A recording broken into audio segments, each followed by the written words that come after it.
This is Tristan Moore. I am a student at Ashford University presenting Ethics and Informed Consent, Human Experiments in Social Media. I fell upon an article that I was interested in where a Facebook study was done or conducted in 2012 without users' knowledge, where basically over or almost or up to 7,000 users' news feeds were manipulated so that Facebook could study which content made users happy or sad based on follow-up status updates without telling them. Big deal. Most people think, okay, whoop-de-doo. Whereas other of us think, wow, that's not a good thing. Especially since Facebook allows people that are 13 and up, does not consider people that are emotionally sound or unsound, etc. That was a very reckless move, I believe. The manipulation of emotions for the purpose of research is considered human behavioral study, which ethically requires not only informed consent, but an internal review board to weigh risks and benefits per the BELMONT report. Now, that's idealism. We'll discuss this later, but unfortunately, this does not legally apply to independent companies. With the quick infiltration of social media into our society, our government is just not yet well equipped and has not yet radically responded to the ethical issues surrounding experiments conducted on social media sites conducted or run by independent companies. Academic research institutions basically were involved, but they were only involved in the publishing of the study results. When the study results were published to a prestigious research journal, that is what sparked the public outrage, citing that the study was conducted without informed consent. The academic research institution that worked with Facebook to publish the study basically went through a loophole by stating that they did not actually do the research study, therefore they were not, they did not need to be held liable. Why should you care? Why should I care? You should care. Because even seemingly benign human behavior studies can cause harm. If you look at the example of a junior in high school, which, based on Facebook's terms and services currently, a junior in high school can have a Facebook account. So I'm going to use this example of Jane showing a bunch of sad items on her news feed, unknowing that she is a study subject at Facebook. You want to know how sad randomly manipulating her news feed by only showing her sad items would affect her. She doesn't know why she's depressed after reading her news feed that morning. I mean, she probably knows she's read a bunch of sad stuff, but she doesn't realize that it was done intentionally to manipulate her. Jane, a junior in high school, thinks the world has gone to crap and becomes depressed. If she was given informed consent or became aware that she was a guinea pig for Facebook's emotion study, she may know why she was seeing more sad posts than normal, and may be more aware of her mood and why her mood was set the way that it was.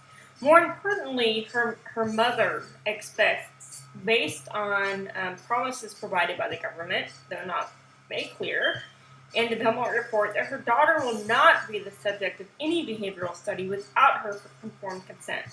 Although likely mild, the manipulation of someone's emotions does have an obvious effect on someone's day, as well as the others that are responsible or have concerns over that particular person's mood. Groupthink, as most people are very well aware of, has a well-documented effect on human behavior. Social media, in particular, has people have been studying the groupthink and rapid spread of groupthink in social media. A good example of that, resulting in action in the most recent revolution taking place the past couple of years in Egypt, which has been suspected as initially been sparked from social media. A committee chaired ethics in biomedical and behavior research began to become more in the forefront of American government awareness after World War II.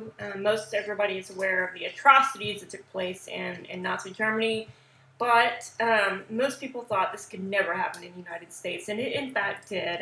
The Tuskegee experiments where a lot of African Americans were intentionally, without informed consent, experimented using the syphilis, sexually transmitted disease, atrocious situation. But essentially that sparked a committee chaired by Ted Kennedy, which reviewed the multiple ethical issues involved in human research, biomedical and behavioral human research, which prompted Congress to pass the National Research Act in 1974, which created an oversight board called the National Committee for the Protection of Human Subjects of Biomedical and Behavioral Research. This committee created a ethical guideline for biomedical and behavioral research, often termed as the BELMONT Report. The BELMONT Report in 1979 defines ethical medical and behavioral research. Unfortunately, legally, it's applies primarily to governments and government-funded institutions like universities, etc. But the three primary principles surrounding the BELMONT Report is the respect to persons. My slide seems to be going backwards. But essentially, the respect for persons is a recognition for individuals' autonomy, but protecting those whose autonomy is limited, such as the mentally ill, children, or imprisoned, requires informed consent, which requires the subject to demonstrate comprehension of the scope of the study, as well as risks and benefits. Persons must possess voluntariness without undue influence or coercion. While Facebook decided that, they said that, hey, you agreed to terms and service of Facebook prior to using it, that does not satisfy informed consent, and we'll get to that in just a second. Beneficence, which basically refers to researchers' obligations to maximize benefits and minimize risks. This implies that an internal review board is put in place to determine what the risks and benefits are. Are people take into account that there's teenagers on this site that some of which, teenagers or adults alike, could be unduly mentally not doing that well, and may not respond well to a bunch of sad posts appearing on their news feed. Justice, fair distribution of benefits and burdens of research. That's pretty much straightforward. Don't conduct studies on humans, behavioral, mental, physical, without their informed consent. Have an internal review board to make sure that the benefits outweigh the risks prior to conducting such research. Currently, IRBs are not required for non-government funded companies. However, with the trends occurring with Google, Facebook, Twitter, LiveJournal, all of the social media sites, Facebook is just the most public of all. And people complaining about it, we're going to see that coming soon. Hopefully. So, yes, there is a balance of justice here, with the highest priority being the respect for the person and the autonomy of the person. In the United States, we are free people, and that we should be free from being experimented on without informed consent. The next, sometimes informed consent can be confused. In the news media, again, I did notice how Facebook tried to skirt the issue, stating that terms of service was sufficient. I went through the terms of service that was originally written in 2012, and it was highly buried what their data use policy was. So how do you, as a user, know that you have given informed consent?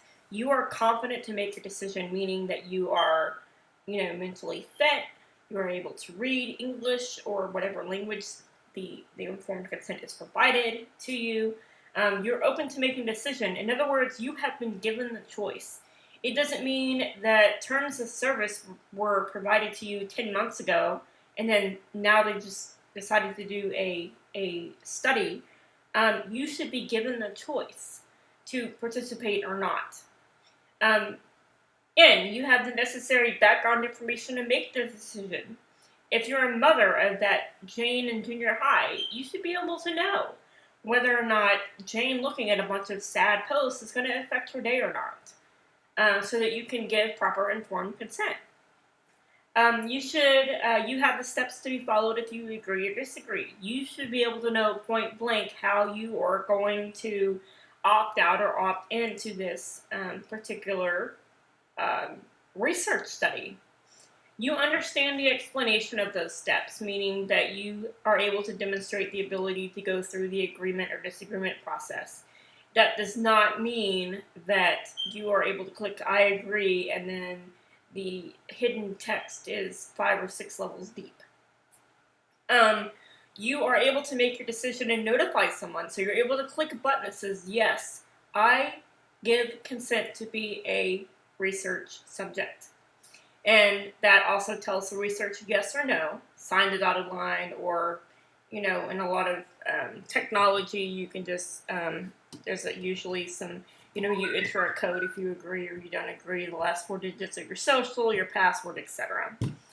For the ethical oversight, while it's not there yet as far as legally requiring independent companies like Facebook, Twitter, etc., to get fines or be required to commit or follow the same guidelines as universities and government research institutions, that I do believe is coming, and it will continue, and it will happen as long as people continue to press for that. Facebook did work with Cornell University to publish their study from their research. Cornell was able to avoid, again, as I mentioned earlier, the federal guideline breach consequences because they were not directly involved with the actual research process. And as I mentioned earlier, Facebook is not the only company that is guilty of this. It's just the most public and the less shameful about it. Though Facebook has cleaned up a bit their processes and are working to have internal review boards, while not legally required, because they are subject to the accusations and the criticism of their peers, they have worked harder to be a little bit more careful about the types of experiments they conduct. Some try to say that, hey, it's market research, but let me tell you, if it involves manipulating a person's free will, whether that be their emotions, their body, their mind, their spirit, that is not market research. That is a human behavioral study or a bioethics study or a biomedical study. So in conclusion, the ever-evolving landscape of social media and network technologies present interesting loopholes and challenges in dealing with ethical dilemmas in human behavioral research and privacy. I believe Albert Einstein here said it best. And, what you can do is contact your representative and demand that human behavioral studies without informed consent be not only made unethical, which they currently are, but also illegal. Companies like Facebook and Twitter and such, if they are going to conduct human studies, behavioral studies, without clear, informed consent, they need to be fined. And at the minimum, persons need to be compensated for being part of that study. People just deserve to know when their mind is being manipulated. It is, while it seems like such a simple, trivial thing, remember that the situation leading up to the concentration camps and medical experimentations that occurred in World War II, the atrocities that occurred, began with, oh, that's not a big deal. Next slide is just references, and thank you very much for listening. Hopefully I did not completely bomb this. It's been a while since I've done a presentation. It's the first time I've done it in Keynote, and I hope you guys have a great day. Let me know if you have any questions. Thank you.